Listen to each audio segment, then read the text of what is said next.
I'm Susan Bowerman, registered dietitian, and today I'm going to show you how to make a frozen treat using Formula 1. I'm going to combine my Formula 1 with some milk and yogurt and fruit and turn it into a tasty, high-protein treat. Let me show you how. I'm going to start like I always do with some milk or some soy milk, but this time I'm only going to use about half as much. So I'm going to put in about a half a cup, about 120 milliliters of milk.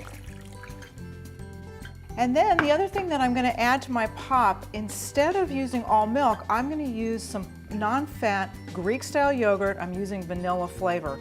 I'm using here, this is an individual size carton. This is about 120 milliliters of yogurt. And the reason I'm using the yogurt is because it's going to add some protein to my pops. It's also going to make it a little bit thicker.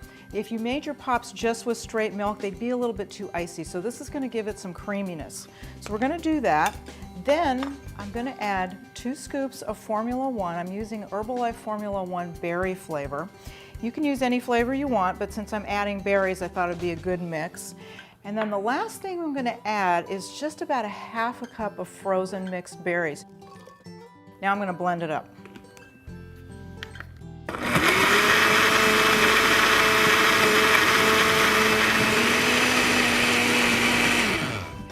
Okay, so we're all blended up, and one of the things I want you to notice is how thick this is. It's a lot thicker than your usual shake because I used half milk and half yogurt.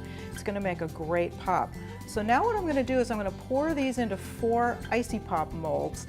The ones that I have hold about 1/3 of a cup. It's about 80 milliliters, and each one of these is going to be a snack. So I'm going to go ahead and pour. I'm probably going to make a mess, but that's okay.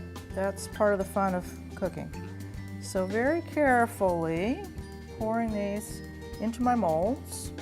It's so pretty from the wild berry Formula 1 and then the extra berries that I added. And I should have just enough, hopefully, to fill up my popsicle molds or my lolly molds.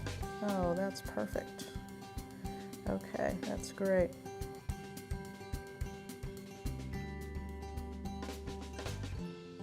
Then I'm going to put the tops on, and I'm going to pop these into the freezer. They probably need to stay there about 2 hours. If you don't leave them in long enough, then when you go to take it out of the mold, you're just going to end up with the handle and no popsicle. So off they go. Well, here they are. They've been in the freezer for about 2 hours, and let's see how they turned out. Look at that. So each one of these pops has about 75 calories, but it has 7 grams of protein.